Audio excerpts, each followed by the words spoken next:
Hello students, आप सभी को नमस्कार। बच्चों, हम लास्ट ईयर के जो बोर्ड परीक्षा के पेपर हैं वो हल कर रहे हैं। अभी मैंने जो दो वीडियो डाले थे 2010 के, जो दो वीडियो 2010 में जो पेपर आया था उसके दो वीडियो बना करके हमने हमारे चैनल पर डाले थे। आज हम 2011 में जो पेपर आया था उस पेपर को देखने वाले हैं। ठीक है, तो इन पेपर से क्या होगा कि आपको एक तरीका मिलेगा कि जो परीक्षा के अंदर किस प्रकार का, किस टाइप का क्वेश्चन पूछा जाता है, और उससे एक आइडिया आ जाता है कि आपको किस तरीके से उसको हल करना है। ठीक है, देखिए, बुक कीपिंग एंड अकाउंटेंसी 2011 में आया था। अब इसमें कुछ क्वेश्चन ऐसे होंगे जो हमारे कोर्स से हट गए हैं, उन्हें हम छोड़ देंगे। ऑब्जेक्टिव में देखेंगे, सबसे पहला क्वेश्चन हमारे सामने दिया गया है कि पुनर्मूल्यांकन खाते की हानि लिखी जाती है। बच्चों, जब पुनर्मूल्यांकन खाता हम बनाते हैं तो पुनर्मूल्यांकन खाते में लाभ भी होता है और हानि भी होती है। ठीक है, लाभ होता है तो उसे साझेदारों के पूंजी खाते के क्रेडिट पक्ष में लिखते हैं, और जो हानि होती है उसे साझेदारों के पूंजी खाते के डेबिट पक्ष में लिखा जाता है। तो हमारा आंसर क्या आएगा? यहाँ पर डी आंसर आ जाएगा। फिर है पुनर्मूल्यांकन खाता बनाते हैं। तो पुनर्मूल्यांकन खाता कब बनाया जाता है? तो फर्म के विघटन पर, फर्म के लाभ होने पर, नए साझेदार के प्रवेश पर, या व्यवसाय बंद होने पर।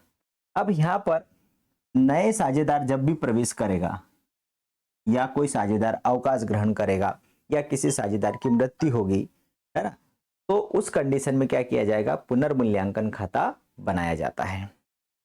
आगे दिया है ऋण पत्रों के प्रकार हैं।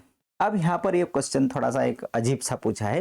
भाई, ऋण पत्र तो कई प्रकार के होते हैं, सौध्य, असौध्य, परिवर्तनशील, अपरिवर्तनशील, है ना। तो बहुत अलग अलग प्रकार के, ये मानकर चलिए कि 8 से 10 प्रकार के ऋण पत्र होते हैं। अब यहाँ पर 1 2 3 4 पूछा गया है, तो इसका हमारे लिए कोई आंसर नहीं है, क्योंकि यदि मैं आपको 2 बोलूंगा तो भी गलत हो जाएगा, 4 बोलूंगा तो भी गलत हो जाएगा, 3 बोलूंगा तो भी गलत हो जाएगा। इसलिए इस प्रश्न का अभी कोई यहाँ पर मतलब नहीं है, क्योंकि आप यदि बुक देखेंगे, एनसीईआरटी की बुक देखेंगे, मार्केट की बुक देखेंगे, तो आपको करीब 8 से 10 प्रकार के ऋण पत्र के प्रकार उसमें मिलेंगे, जो कि यहाँ पर हमें आंसर नहीं मिल रहा है। फिर हम चलेंगे साझेदारी सल्लेख। तो साझेदारी सल्लेख के अभाव में ऋण पर ब्याज दिया जाता है। बच्चों, जब साझेदारों के बीच किसी प्रकार का कोई समझौता नहीं होता है, मतलब साझेदारी सल्लेख के अभाव में, तो समझौते के अभाव में साझेदार ने यदि फर्म को ऋण दिया है तो उसके ऋण पर 6% की दर से उसको ब्याज दिया जाता है। क्लियर? अब हम चलते हैं रिक्त स्थानों की तरफ। तो पहला रिक्त स्थान दिया है कि साझेदारी सल्लेख बनाना खालिस्तान नहीं है। इस साझेदारी का जन्म अनुबंध से होता है, उसी अनुबंध को हम साझेदारी सल्लेख कहते हैं। ये साझेदारी सल्लेख बनाना अनिवार्य नहीं होता, ये ऐच्छिक होता है। अब आप बोल रहे होंगे कि सर ये अनिवार्य नहीं है, तो फिर साझेदारी का जन्म अनुबंध से ही होता है। तो इस साझेदारी का जन्म अनुबंध से ही होता है, लेकिन यदि उनके बीच में किसी प्रकार की शर्त तय नहीं होती है, किसी प्रकार का अनुबंध नहीं होता है और व्यापार करने लग जाते, बाद में विवाद होता है, तो उसके लिए हमारे देश में कानून बना हुआ है, भारतीय साझेदारी अधिनियम 1932, उसके नियम लागू होते हैं, और इसीलिए कहा गया है कि साझेदारी सल्लेख बनाना अनिवार्य नहीं होता है। तो यहाँ पर आएगा अनिवार्य। ठीक है, अनिवार्य नहीं है, साझेदारी सल्लेख बनाना अनिवार्य नहीं है। ये कैसा होता है? ऐच्छिक है। प्राप्ति का अनुपात बराबर। भाई, प्राप्ति अनुपात मतलब नया अनुपात ज्यादा और पुराना अनुपात कम। तो नया अनुपात ऋण, पुराना अनुपात। फिर है जीवन बीमा संचय कोष को हस्तांतरित करेंगे खालिस्तान के पूंजी खाते में। तो साझेदारी से रिलेटेड है, और साझेदारों ने अपने जीवन के ऊपर जो जीवन बीमा लिया होगा उसकी जो राशि है वो हम साझेदारों के पूंजी खाते में तो हस्तांतरित करेंगे। और कौन आएगा? है ना, साझेदारों के पूंजी खाते में। फिर है वसूली खाता, एक प्रकार का खालिस्तान खाता है। भाई, वसूली खाता कब बनाते हैं? सबसे पहले तो हमें ये मालूम होना चाहिए। तो वसूली खाता फर्म के समापन पर बनाया जाता है। तो वसूली खाता भाई फर्म के जीवन में एक बार बनता है, और ये एक प्रकार का नाम मात्र का खाता है। ये कैसा खाता है? ये नाम मात्र का। लेनदार कंपनी के ऋण पत्रधारी होते हैं। या हम क्या बोलेंगे दायित्व, ऐसा भी बोल सकते हैं कि जो लेनदार हैं वो कंपनी के दायित्व होते हैं, या चालू दायित्व भी आप लिख दोगे कि लेनदार कंपनी के चालू दायित्व होते हैं, ठीक है। या आप लिख सकते हो कि ऋण पत्रधारी होते हैं, ऋण पत्रधारी को भी हम क्या बोल सकते हैं, लेनदार बोल सकते हैं। तो उन्होंने कंपनी के बारे में पूछा है कि लेनदार कौन होते हैं, तो कंपनी के चालू दायित्व कहलाएंगे।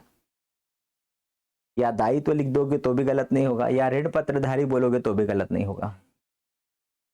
आगे बढ़ेंगे। अब यहां पर जो पहली सही जोड़ी दी है वो हमारे कोर्स के बाहर की है।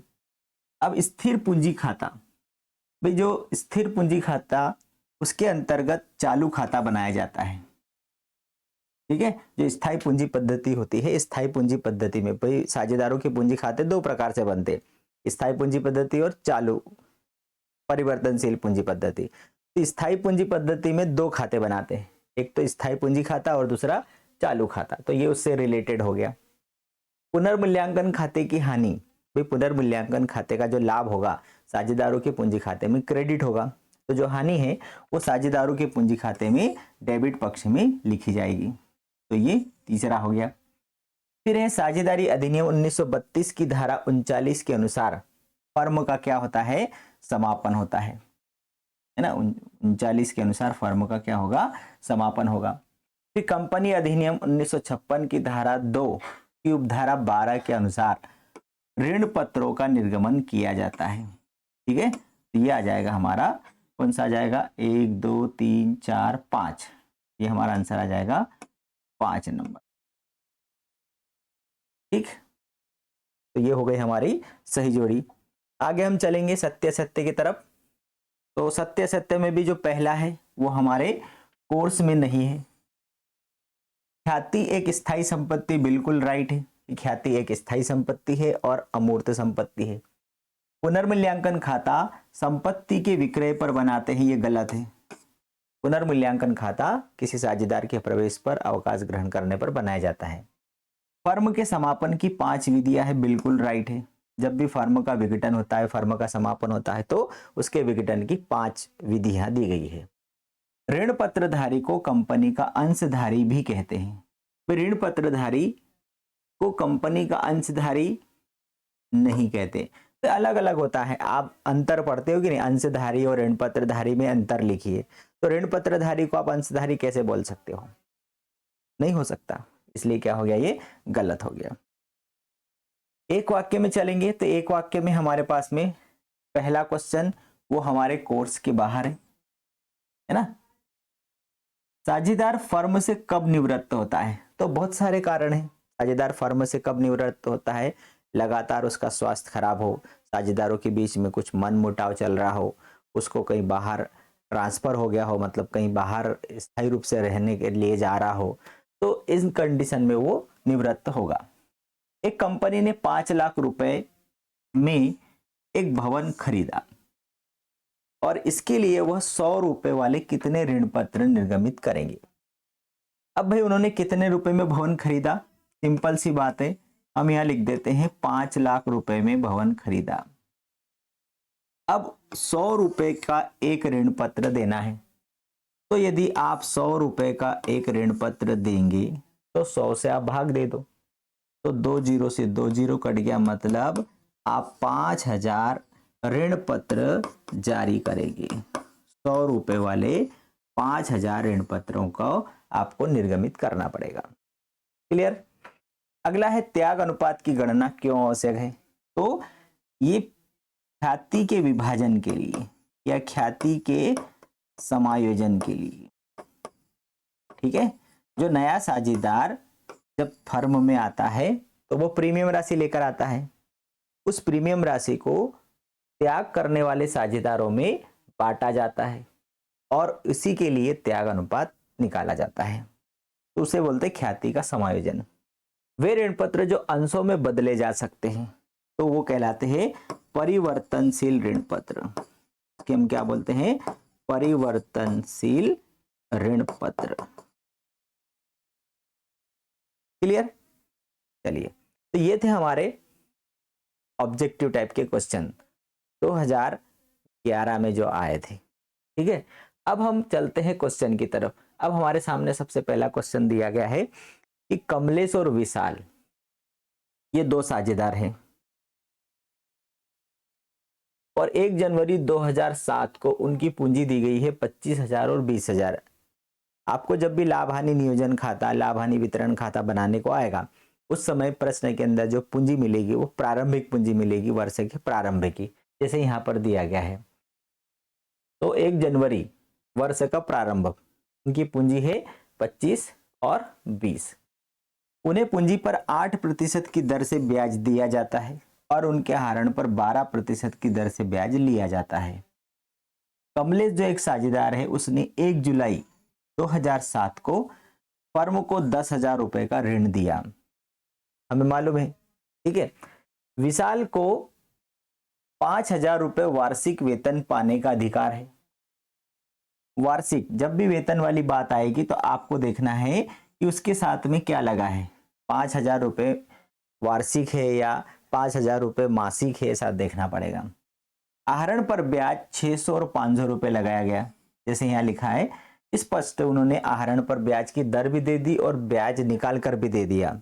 ऐसी कंडीशन में आपको देखना, ये जो ब्याज निकाला हुआ है आपको वो लिखना है। 31 दिसंबर मतलब वर्ष के अंत में फर्म को उक्त समायोजन के पूर्व 25,000 रुपए का लाभ हुआ। आपको लाभ हानि समायोजन खाता एवं साझेदारों के पूंजी खाते बनाना है, मतलब हमें यहाँ पर लाभ हानि वितरण खाता बनाना है और पूंजी खाता बनाना है।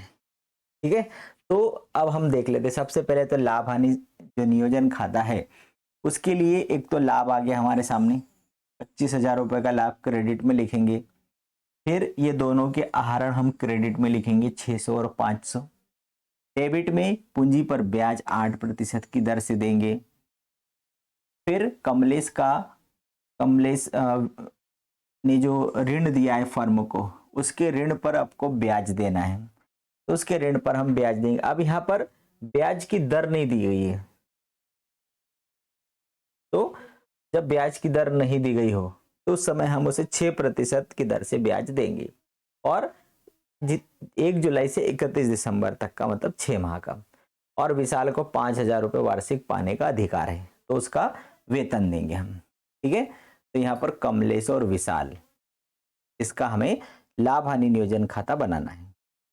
चलिए हम बना लेते हैं। हमारे सामने फॉर्मेट बना हुआ है, हम हल कर लेते हैं उसको।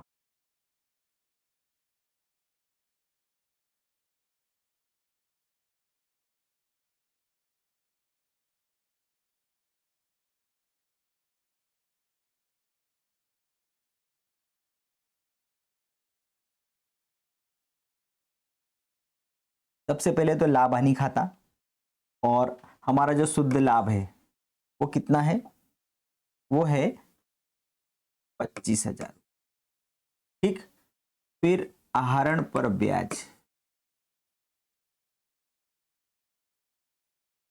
आहरण पर ब्याज, तो दो साझेदार हैं, एक है कमलेश और दूसरा है विशाल, 600 और 500।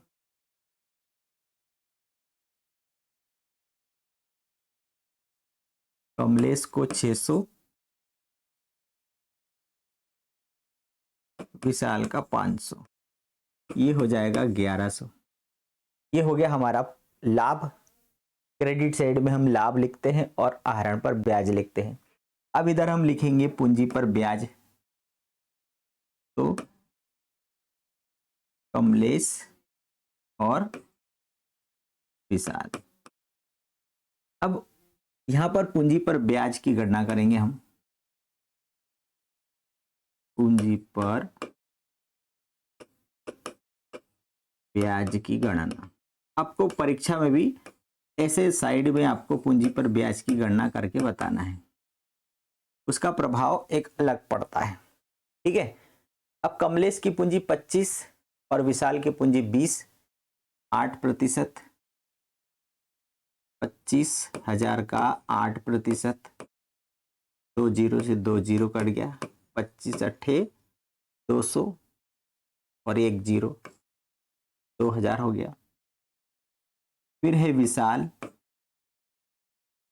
विशाल की पूंजी है 20,000 और 20,000 का 8%, 2 अट्ठे 16, तब ये 1600। तो 2000 और 1600, 2000 1600, ये हो गया 36। अब यहां पर कमलेश के ऋण पर ब्याज।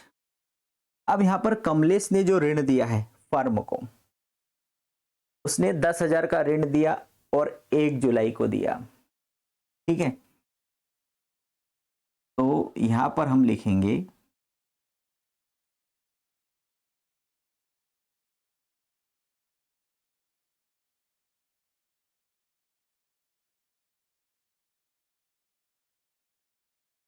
दूसरा,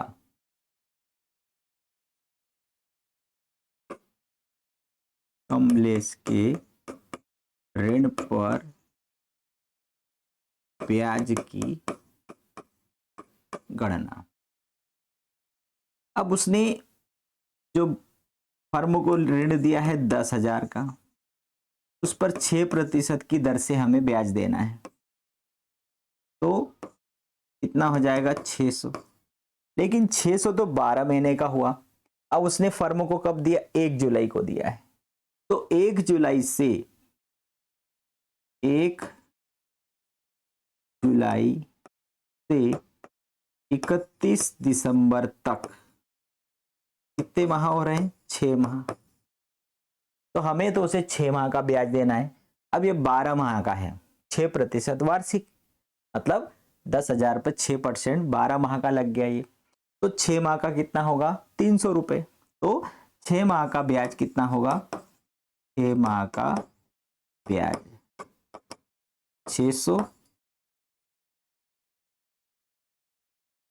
गुणित 6/12, 12 महीने का 600 है, तो 6 महीने का कितना होगा, 6 दूनी 12 और 2 तिया 6, 300 रुपए।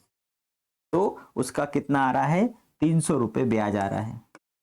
अब विशाल का वेतन 5,000 रुपए वार्षिक वेतन दिया जाता है, ठीक। तो ये हो गया लाभ, आहरण पर ब्याज, पूंजी पर ब्याज, कमलेश के ऋण पर ब्याज, विशाल का वेतन। इधर जोड़ देंगे 26,100, 26,100 में से ये हम घटा देंगे 5 3 8,900, तो 26,100 माइनस 8,900, 11 में से 9 गया 2, 15 में से 8 गया 7, 17,200 रुपए।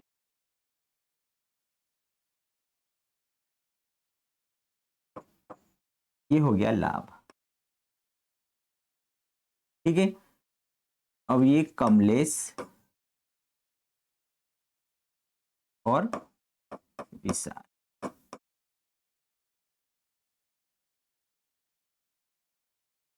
ठीक।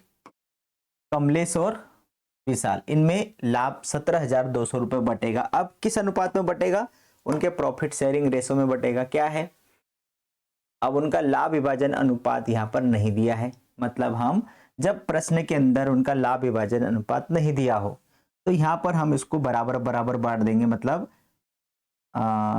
8,500 और 100, 8,600 और 8,600, 8 दूनी 16, 17,200। इस प्रकार से आप अलग से भी कर सकते हो, यहाँ पर लाभ का जो विभाजन है वो भी दिखा सकते हो। तो किस अनुपात में होगा, बराबर बराबर होगा, है ना। तो कमलेश को 17,200 गुणित 1/2, मतलब 8,600। इसी प्रकार से विशाल का आ जाएगा बराबर बराबर, 17,200 गुणित 1/2 बराबर 8,600। आधा आधा यदि बांटना है तो ये क्या हो गया, लाभ का विभाजन।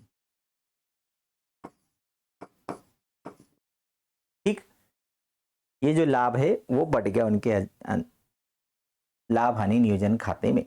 अब यदि हम पूंजी खाता बनाएंगे, अगले हमारा जो इंस्ट्रक्शन है उसके अनुसार हमें यहाँ पर क्या बनाना है, पूंजी खाता बनाना है। तो हम पूंजी खाता बनाएंगे।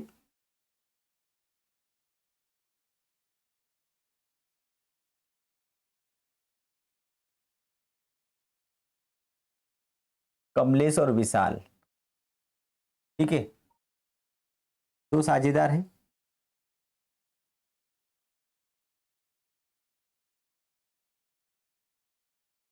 अब आपको मालूम ही होगा कि पूंजी खाते के क्रेडिट पक्ष में हम पूंजी लिखते हैं, विवरण कमलेश विशाल, विवरण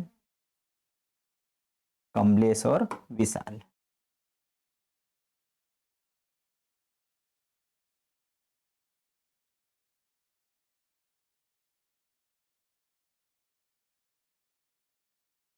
साझेदारों का पूंजी खाता, डेबिट और ये क्रेडिट। विवरण कमलेश विशाल, विवरण कमलेश और विशाल। ठीक, अब सबसे पहले तो हम उनकी पूंजी लेकर आएंगे। भाई पूंजी खाते में सबसे पहले क्रेडिट साइड में लिखी जाती है उनकी पूंजी। तो कितनी पूंजी आएगी, कमलेश की पूंजी है 25,000 और विशाल की पूंजी है 20,000। इसके बाद उनकी पूंजी पर ब्याज, ये पूंजी पर ब्याज भी उनके पूंजी खाते में क्रेडिट होता है। तो कितना आया था, 2,000 और 1,600। इसके बाद विशाल का वेतन, तो विशाल को वेतन मिला 5,000। ठीक है, इसके बाद ऋण पर ब्याज, कमलेश को ऋण पर ब्याज मिला 300। फिर लाभ हानि नियोजन खाते का जो लाभ है वो आया 8,600 और 8,600। इसके बाद हम इधर देखेंगे आहरण, कि उन्होंने कितना आहरण किया, वो हमें देखना पड़ेगा प्रश्न के अंदर कि उनके द्वारा कितना आहरण किया गया है। तो उनके आहरण है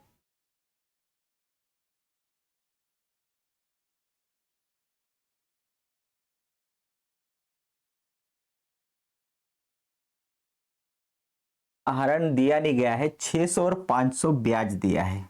ठीक है, तो हम आहरण पर ब्याज 600 और ये 500। ठीक है, यदि उसमें आहरण लिखा रहता है कि उनके द्वारा कितना आहरण किया गया है तो वो आहरण भी हमें यहाँ पर लिखना होता है, लेकिन उसकी राशि नहीं दी गई तो हम नहीं लिखेंगे। तो ये हो गया पूंजी, पूंजी पर ब्याज, विशाल का वेतन, विशाल के खाते में ऋण पर ब्याज इसका है, कमलेश ने ऋण दिया था उसके ऋण पर ब्याज दिया और लाभ हानि से उनको 8,600 रुपए मिले। अब हम इसका पूंजी खाते का शेष निकालेंगे, तो ये कहलाएगी उनकी अंतिम वर्ष के अंत में उनकी पूंजी हो जाएगी। कितनी हो जाएगी, 25 और 2 27, 3 30 35,900। 35,900 में से 600 चला गया तो 35,300। ये क्या कहलाएगी, उनकी वर्ष के अंत में शेष ले जाया गया। ये वर्ष के अंत की उनकी पूंजी हो गई कमलेश की। विशाल की 20, 21, 5 26, 4 30 34, 35,200। 35,200 में से 500 चला गया तो 34,700, ये हो जाएगा 35,200। ये बन गया हमारा पूंजी खाता, साझेदारों का पूंजी खाता। ठीक है, तो जब प्रश्न के अंदर या तो पूंजी खाता आएगा या लाभ हानि नियोजन खाता आएगा, इतना बड़ा बनाने के लिए नहीं आएगा। तो यदि आ भी गया तो अभी जो हमने देखा उसके अनुसार आप बहुत बढ़िया तरीके से इसको बना सकते हो, है ना। एक ही नज़र में देखना होगा तो आप उसको इस प्रकार से देख सकते हो, ये लाभ हानि नियोजन खाता और साझेदारों का पूंजी खाता। तो इसमें क्रेडिट साइड में लाभ आता है, आहरण पर ब्याज आता है, इधर पूंजी पर ब्याज, वेतन, ऋण पर ब्याज, और जो बचा हुआ लाभ हानि उनके वितरण जो अनुपात होता है उसमें बांट दिया जाता है। पूंजी खाते में क्रेडिट में पूंजी आती है, पूंजी पर ब्याज आता है, विशाल का वेतन, कमलेश के ऋण पर ब्याज, और लाभ और हानि का ये जो लाभ और हानि 8,600, जैसे हम पूंजी लाए 25-20, पूंजी पर ब्याज 2,000-1,600 ये आ गया। विशाल को वेतन दिया गया था 5,000, ये हमने यहाँ लिख दिया विशाल के खाते में। कमलेश के ऋण पर ब्याज 300, तो कमलेश के ऋण पर ब्याज 300। लाभ 8,600, तो 8,600 8,600। आहरण पर ब्याज तो आ गया 600 और 500 आहरण पर ब्याज, और शेष आ गया, ये वर्ष के अंत की क्या आ गई, उनकी पूंजी आ गई। इस प्रकार से लाभ हानि वितरण खाता और पूंजी खाता ये बनाया जाता है। ठीक है, अब हम चलते हैं अगले प्रश्न की तरफ। ये कंप्लीट हो गया हमारा क्वेश्चन। अगला प्रश्न हम देखते हैं, आगे दिया है कि दीप शिखा कंपनी इंदौर ने 80,000 रुपए में एक मशीन प्रतीक मशीनरी स्टोर्स इंदौर से खरीदी।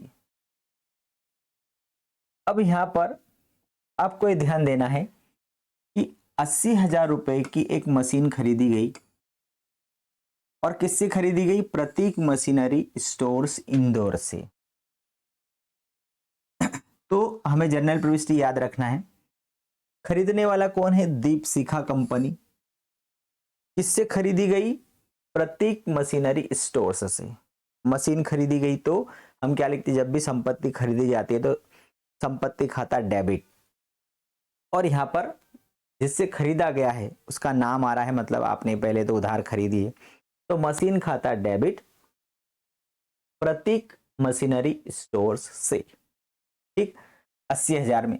अब उन्होंने 30,000 रुपए नगद चुकाए, और शेष रकम के लिए, भाई 30,000 तो नगद दे दिया, 80 में से 30,000 नगद दे दिया उसी समय, बचा 50।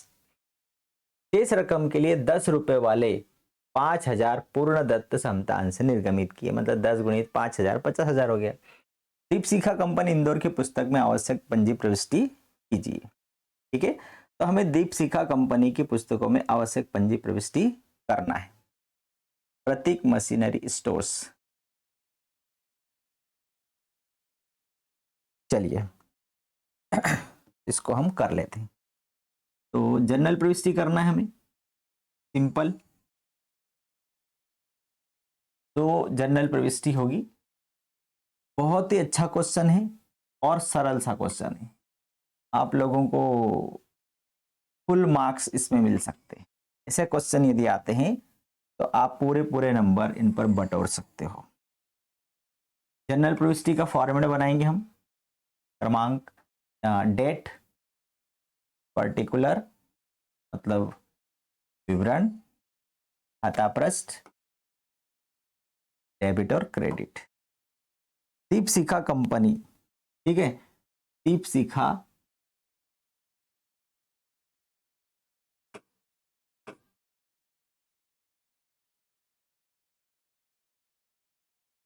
कंपनी की पुस्तकों में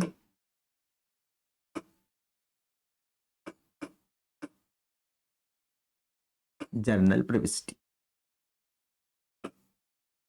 दिनांक, विवरण, एलएफ, डेबिट और क्रेडिट। तो सबसे पहले तो क्या किया गया, मशीन खरीदी गई, मशीन खाता। भाई संपत्ति जब व्यापार में आती है तो डेबिट होती है, तो मशीन खाता डेबिट 80,000 से। किससे खरीदी गई? एक तो रोकड़ खाते से कितना पैसा दिया गया? तो रोकड़ आते हैं तो डेबिट, जाते हैं तो क्रेडिट। 30,000 तो नगद दे दिया, 50,000। तो उसके लिए प्रतीक मशीनरी स्टोर्स से, ठीक,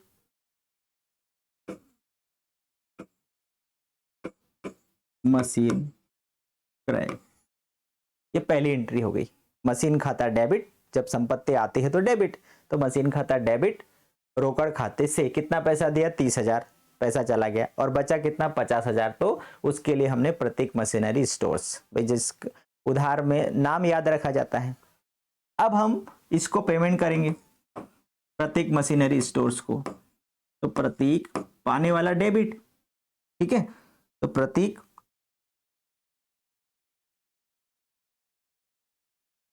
प्रतीक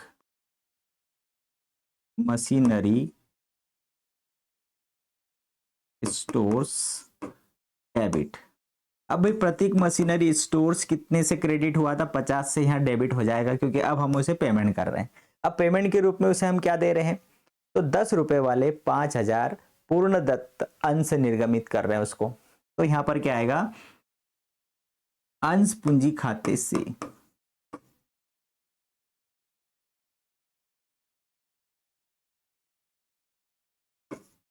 50,000। समरी क्या आएगी? 10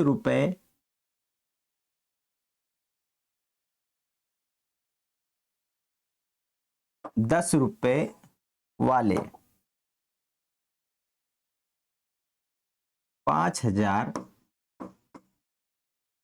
पूर्ण दत्त अंश निर्गमित। ये हो गया। 10 रुपए वाले 5,000 पूर्ण दत्त अंश निर्गमित किए गए। 10 रुपए का एक, 5,000 अंश, तो 5,000 गुणित 10, 50,000 उसको हमने अंश दे दिए, मतलब 5,000 अंश निर्गमित कर दिए उसको 50,000 रुपए मूल्य के। 80,000 में से 30,000 तो नगद दे दिया, 50,000 उधार था, उधार का चुकाया, तो प्रतीक मशीनरी स्टोर्स डेबिट, और क्या दिया? अंश पूंजी खाते से 10 रुपए वाले 5,000 पूर्ण दत्त अंश हमने निर्गमित कर दिए।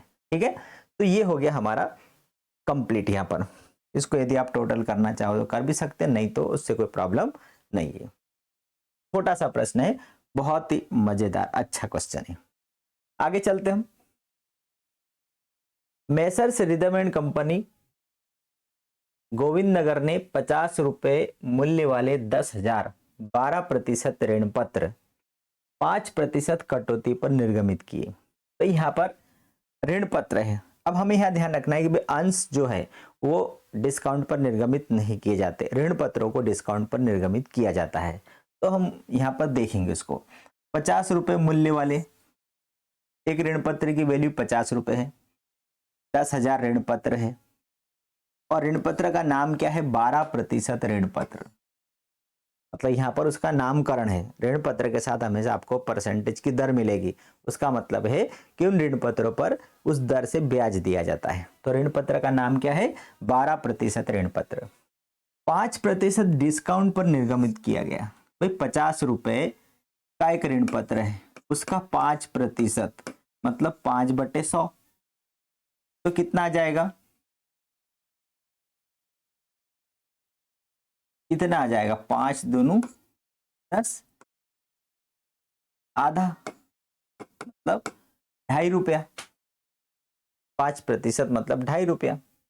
अब 10 रुपए आवेदन पर मंगाया, 25 रुपए आवंटन पर बट्टे सहित, 15 रुपए प्रथम और अंतिम याचना पर दे। 25, 10, 35, 5, 40 और 50। ठीक है, 10, 25 और 15, और इस आवंटन में ही ये जो 2.5 रुपया है ये शामिल है।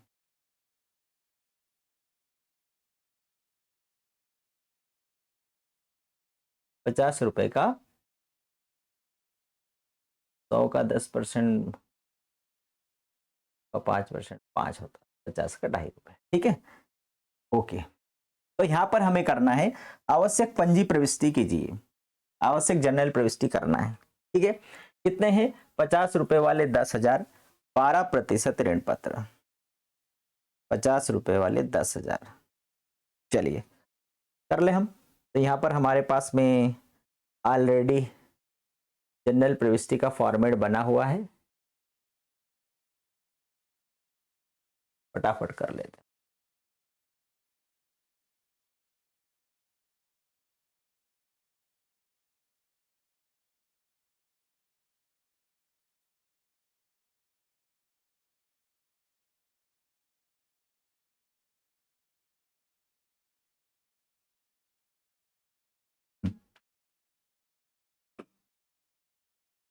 दिनांक,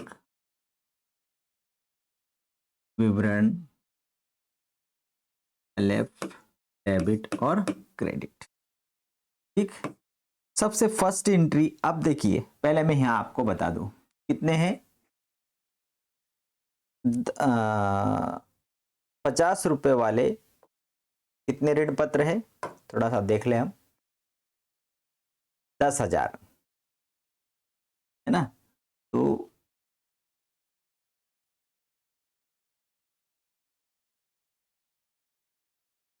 50 रुपए वाले 10,000, 12% ऋण पत्र, 5% कटौती पर निर्गमित। इससे आपको याद आ जाएगा कि एक ऋण पत्र है 50 रुपए का, 10,000 ऋण पत्र है। ठीक है, और 5% कटौती पर निर्गमित किए गए हैं। अब यहां पर हम ये देख लेंगे कि आवेदन पर कितना मंगाया गया है। देखिए, तो आवेदन पर मंगाया गया है 10 रुपया, 10, 25, 15, 10, तो 10 गुणित 10,000, तो कितना हो गया? 1,00,000। आवंटन पे 25 रुपए मंगाया गया है। अब 25 रुपए तो आवंटन पे मंगाया, लेकिन 5% डिस्काउंट है उसमें शामिल है, मतलब 22 रुपए 50 पैसे गुणित 10,000, ये ऋण पत्र की राशि होगी, और 2.5 रुपए ये डिस्काउंट होगा। ठीक, तो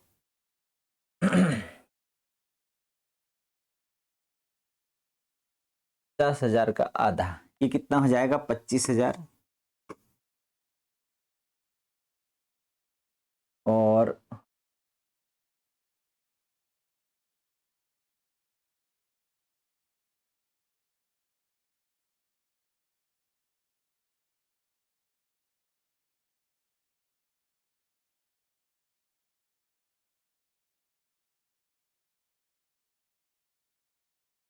$2,25,000। ठीक, जैसे यदि हम देखें कि 10,000 है, अब हम 25 का ही मान लो मल्टीप्लाई करते तो कितना होता? सीधा सीधा यहाँ पर जो हमारा आ जाएगा, कितना आ जाएगा? ये कितना हो गया? 25 गुणित 10, तो कितना हो जाएगा? ये 2,50,000। ये हो गया हमारा आवंटन, प्रथम व अंतिम याचना। तो उस पर 15 गुणित 10, 1,50,000। ऐसा रफ कार्य आपको पहले करके रखना पड़ेगा। अब हम यहाँ फटाफट जनरल प्रविष्टि कर लेंगे, आपको वैसे आती है। पहली वाली, बैंक खाता डेबिट पे आवेदन पर कितना मंगा रहे हैं आप? 1,00,000 रुपया। क्या लिखेंगे 12%। अब यहाँ पर हर ऋण पत्र के आगे जो दर लिखी है वो लिखना पड़ेगा 12% ऋण पत्र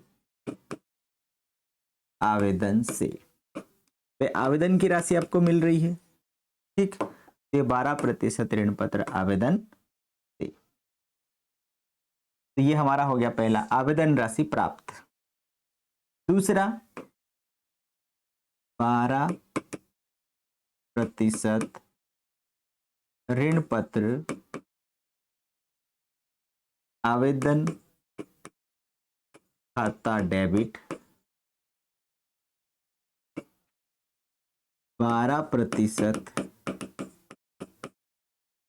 ऋण पत्र खाते से, ठीक। ये हो गया हमारा आवेदन वाला। तीसरा आवंटन का, तो 12% ऋण पत्र आवंटन खाता डेबिट, कितना है 2,25,000, क्योंकि डिस्काउंट काट के आप मांग रहे हो। और यहां लिखोगे ऋण पत्रों के निर्गमन पर बट्टा खाता, और यहां आ जाएगा 12% ऋण पत्र खाते से 2,50,000, ठीक है। इस प्रकार से ये आवंटन पे डी हो गया। अब हम आवंटन पे पैसा मांगेंगे, तो बैंक खाता डेबिट, कितना पैसा आएगा जितना हमने डिस्काउंट काट के मांगा है 2,25,000, ये आ जाएगा 12% ऋण पत्र आवंटन खाते से। आवंटन का पैसा 2,25,000 रुपये हमें मिल गया। अब पांचवी एंट्री 12% ऋण पत्र प्रथम व अंतिम याचना डेबिट, कितनी है 1,50,000 रुपए की याचना कर रहे हैं हम, 1,50,000, 12% ऋण पत्र खाते से, तो 1,50,000 रुपये हमने मांगे। ये पैसा हमें मिलेगा बैंक खाता डेबिट 12% ऋण पत्र प्रथम व अंतिम याचना से 1,50,000, ठीक। ये हो गई हमारी 6 एंट्रियां। मैंने यहां पर समरी नहीं लिखी, समरी क्योंकि बार बार आप अंश पूंजी में ऋण पत्र में आपको समरी आती है। यहाँ आवेदन राशि प्राप्त, आवेदन राशि ऋण पत्र खाते में हस्तांतरित, आवंटन राशि दे, आवंटन राशि प्राप्त, प्रथम याचना राशि दे, प्रथम याचना राशि प्राप्त, बस ये समरी उसकी। इसलिए टाइम वेस्ट न करते हुए हमने फटाफट इसको हल कर लिया। आपको ऐसा एक समरी बना लेना है जिससे कि आपको यहाँ पर कोई समस्या किसी प्रकार की ना हो। भाई हमने यहाँ सीधा सीधा कैलकुलेट कर लिया था पहले ही, और इसलिए हमें थोड़ा सा भी समय नहीं लगा, क्योंकि यहीं पर हमारा गुणा भाग करने में जो समस्याएं आती है वो आती, या आवेदन की, या आवंटन की, या डिस्काउंट, और ये फर्स्ट और फाइनल कॉल की। ये पहले से यदि हम कैलकुलेट कर लेते हैं तो हमें यहाँ पर इसको हल करने में थोड़ा सा भी समय नहीं लगेगा। ठीक है, चलिए अगले सवाल की तरफ चलते हम। बहुत ही अच्छे सवाल है ये। ठीक है, आगे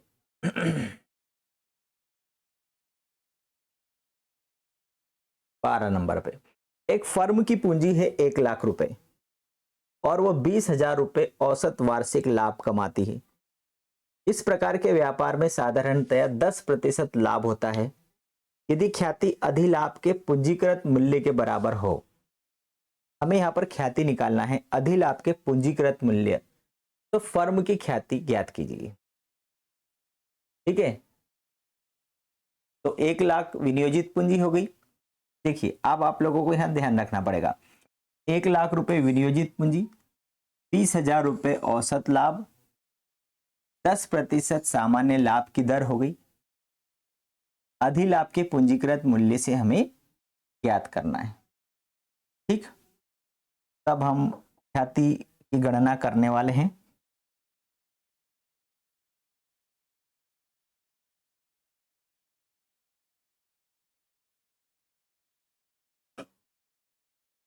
अधिलाभ के पूंजीकृत मूल्य से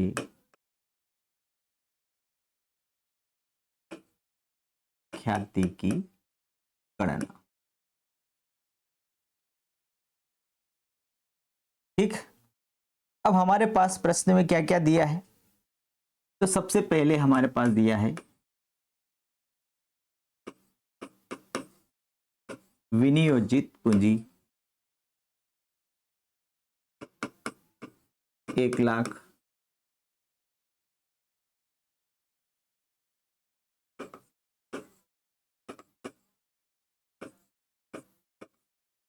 सामान्य लाभ की दर 10%,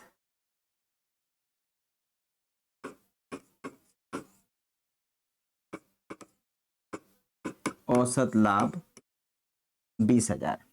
ठीक है, ये हमारे पास ये 3 चीजें उनके द्वारा दिया हुआ है प्रश्न में। अब हमें क्या निकालना है, ख्याति का मूल्य ज्ञात करना है।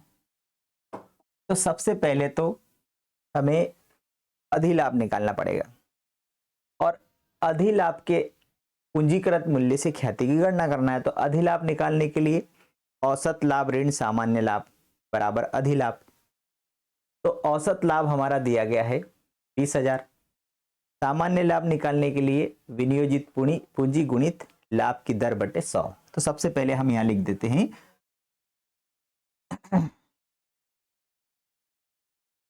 औसत लाभ। ठीक, तो मैं ए पर लिख देता हूं अधिलाभ बराबर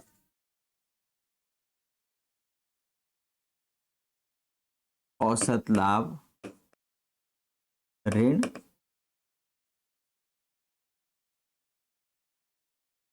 सामान्य लाभ।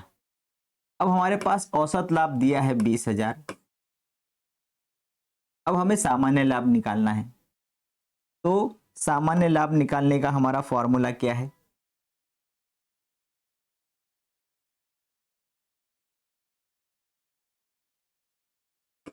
सामान्य लाभ बराबर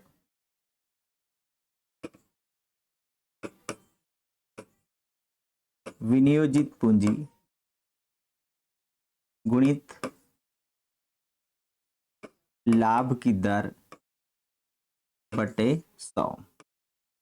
विनियोजित पूंजी कितनी है, 1 लाख, लाभ की दर है 10/100।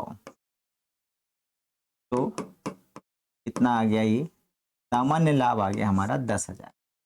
ठीक है, अब यदि हम इसको हल करते हैं कि सामान्य लाभ आ गया 10,000, तो 20 में से 10 गया 10, ये क्या आ गया हमारा अधिलाभ आ गया।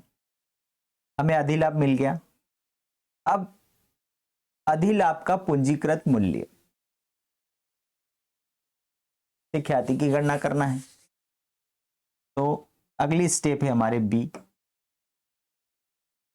अधिलाभ का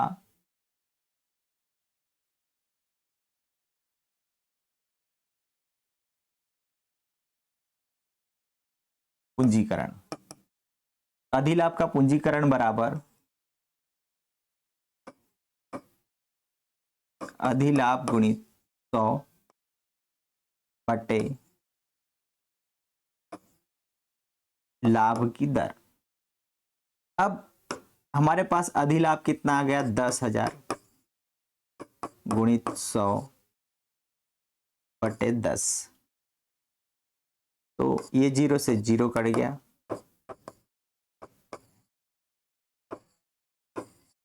ये क्या आ गया, अधिलाभ का पूंजीकरण, और यही हमारी क्या होगी, ख्याति।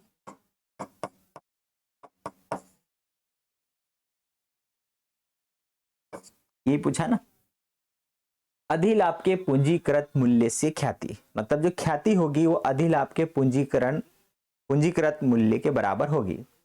तो हमने सबसे पहले अधिलाभ निकाला, तो अधिलाभ बराबर औसत लाभ ऋण सामान्य लाभ, औसत लाभ 20,000, सामान्य लाभ निकालने के लिए हमने देखा विनियोजित पूंजी गुणित लाभ की दर 10,000 आ गया, तो 20 में से 10 गया 10, ये अधिलाभ आ गया। अधिलाभ का पूंजीकरण किया तो अधिलाभ गुणित 100 बटे लाभ की दर, मतलब यहाँ पर सामान्य लाभ की दर, सामान्य लाभ की दर 10, तो 10,000 गुणित 100 बटे 10, तो 1,00,000 रुपए क्या आ गया हमारा, ये क्या आ गई हमारी ख्याति आ गई।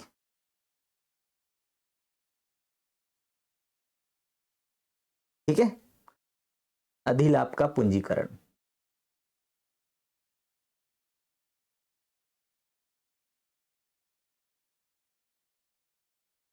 आगे है